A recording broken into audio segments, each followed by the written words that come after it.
Hello, my friends. Thank you for taking some time on this Wednesday evening to spend it with me, studying God's Word. I hope you had a great Thanksgiving. And if you were with me last week, you remember we've been working through the book of Proverbs.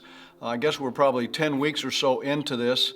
And Proverbs is written by Solomon. And Solomon in the book of Proverbs is teaching about the wisdom of God and how the wisdom of God applies in different areas of our life. So we're going to get back into the book of Proverbs tonight. So if you have a Bible, you can open it up. The scriptures will be on the screen. And make sure that you share tonight. We want to include as many people as we possibly can. So hit the share button and let's let other people jump on. Okay?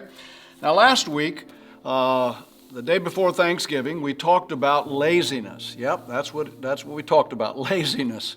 And Solomon addresses the subject of laziness in the book of Proverbs. In fact, God spoke directly to lazy people. I don't think God is very fond of lazy people. So let's pick it up tonight in one of the verses we read last week, Proverbs chapter 6, verse number 9. But you lazy bones, how long will you sleep? When will you wake up? A little extra sleep, a little extra slumber, a little folding of the hands to rest. If you were with me last week, remember I mentioned that God is not condemning sleep. He's certainly not condemning rest. God created the heavens and the earth, and He rested on the seventh day. So God is not anti-rest. He's not anti-sleep. He is anti-lazy. And what we're talking about here, what Solomon is addressing, is people who are just lazy and don't want to get out of bed to do anything. They don't set their alarm to get up in the morning because they don't want to do anything on a new day. Or they keep hitting the snooze button because they're too lazy to get out of bed and work. Paul addresses the same subject, laziness, in the New Testament when he wrote to the Thessalonian believers, 2 Thessalonians chapter 3, verse number 10. For even when we were with you, we used to give you this order: if anyone is not willing to work, then he is not to eat either. Now the key phrase there is not willing to work. Again, God is not addressing people who are looking for work, people who perhaps have lost a job and are between jobs trying to find a job. He's not addressing people who are physically unable to work. He's not addressing people who have worked all their life and now they're in their retirement years and enjoying the fruit of their labor. He's addressing people, Solomon is addressing people who are lazy and simply don't want to work. Now, last week, we started talking about the characteristics of lazy people. There are 7 of them that I'm going to share with you. One of them I shared last week. I want to review it quickly tonight. So let's start with this list of 7. Number 1, lazy people have silly dreams. Silly dreams. In Proverbs chapter 28, verse number 19, Solomon said, a hard worker has plenty of food, but a person who chases fantasies ends up in poverty. A person who chases fantasies ends up in poverty. Now, God is not condemning people with dreams because we know God gives us dreams. In fact, the scripture talks about God giving us dreams and visions. So this is not anti-dream. It's not anti-vision for your life. It's talking about people who just have silly pipe dreams, fantasies, pie-in-the-sky dreams. People who want to dream about what their life could be or what they want to attain in life, but they're not willing to get out of bed and go to work. They're not willing to put in the time. I believe, again, God puts dreams in our hearts, but we have to remember, He will not do the work that we can do, and we cannot do the work that He can do. It's a partnership. God puts something before us, we have to work to see it come to pass. So the way it works in life is you don't get what you dream for. You don't get what you wish for. You get what you are willing to work for. So lazy people sometimes just have silly dreams and fantasies. Number 2, they talk a good game. They talk a good game. Proverbs 14:23. In all labor there is profit. Think of that. In all labor, people that are willing to work will prosper or have profit. But mere talk leads to poverty. I've found that lazy people oftentimes are big talkers. They don't walk it out. They just talk about it all the time. Big talk con artist. always trying to come up with some kind of an idea of how they can get rich or they can attain something, but again, they're not willing to work. And what happens is it's almost an entitlement mentality. They're just expecting everybody else to take care of them, everybody else to fulfill their dreams, everybody else to bring to pass everything that they're talking about. They talk a good game. Number 3, they never finish anything. If you can get a lazy person up and get them doing something, oftentimes they will never complete the job. They will never see the task through.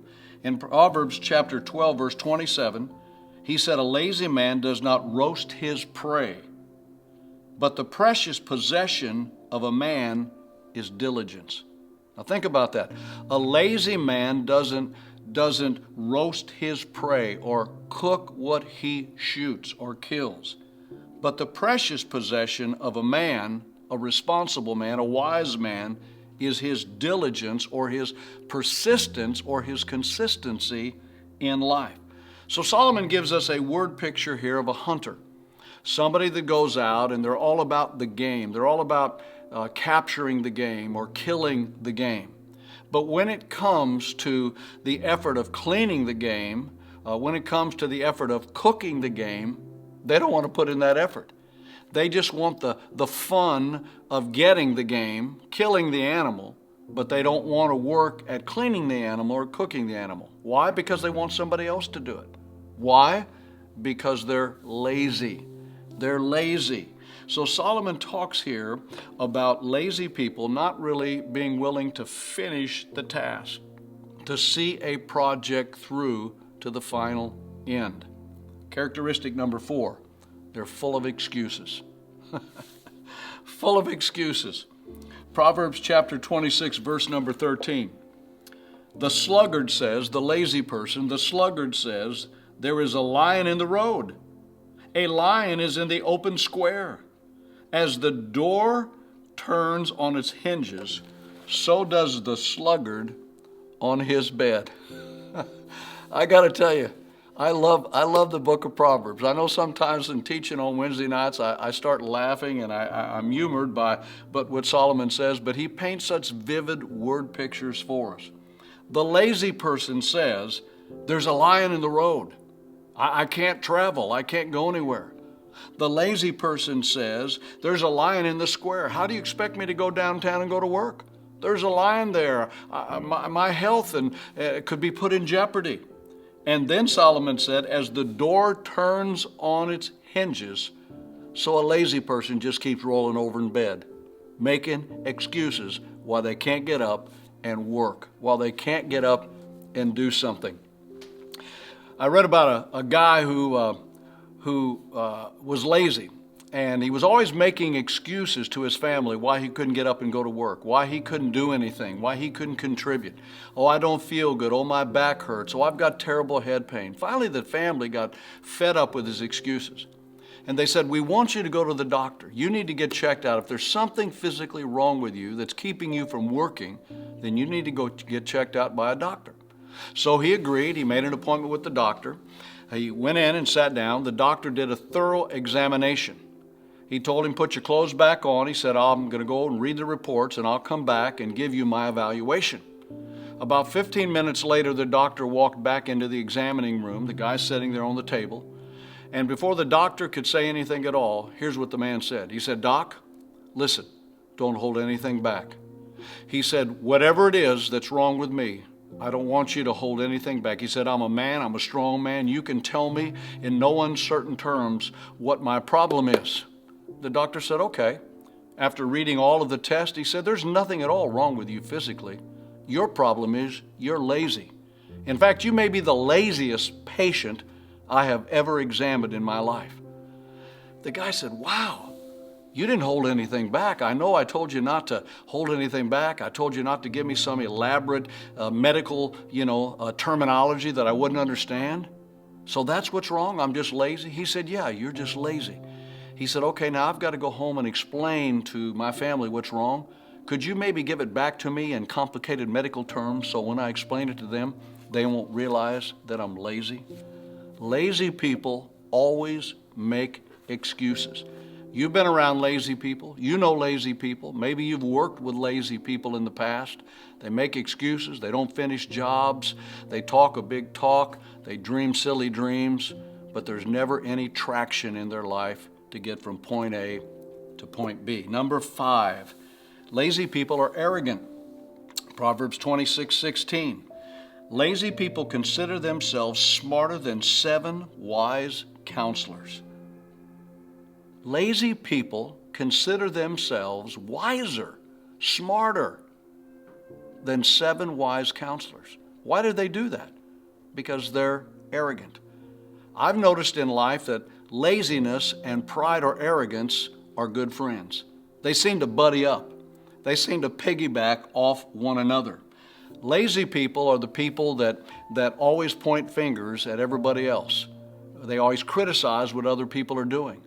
They always say, well, I could do it better than them, but they'll never get up and try. They're always criticizing what people are doing, what people aren't doing. They're pointing out problems. I learned a long time ago in my life that it doesn't take maturity or wisdom to point out a problem. But it does take wisdom to identify a problem and fix a problem.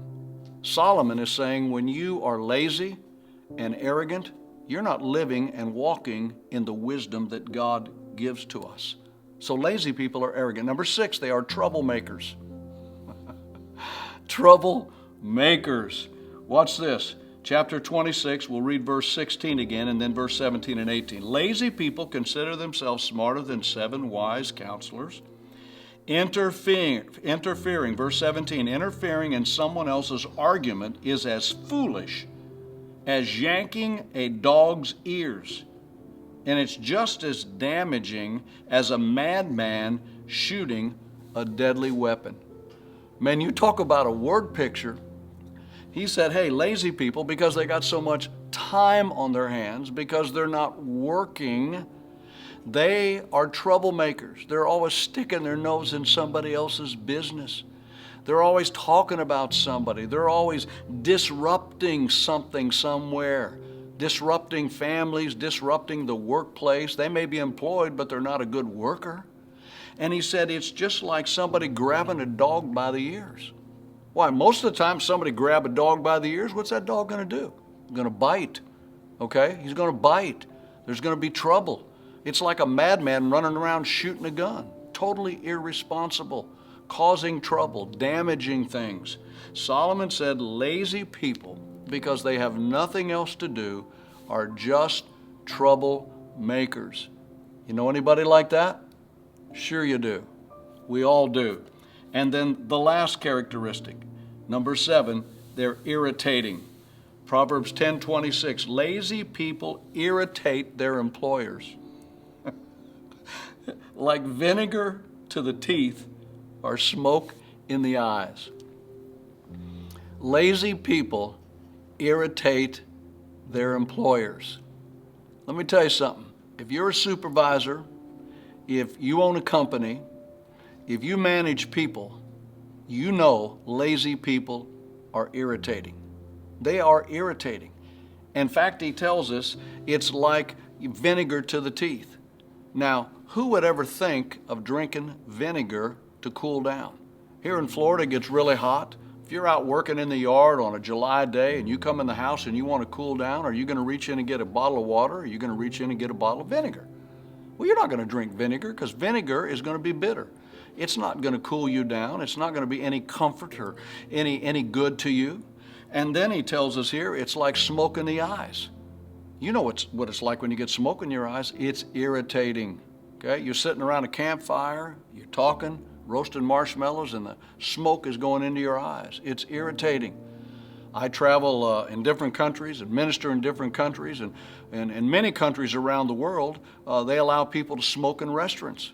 So, you know, you're sitting in a restaurant and you got people next to you that are smoking. Now, you may be a smoker. I'm not condemning you for smoking. If you want to smoke, go ahead and smoke. I just don't want your smoke to be a part of my life.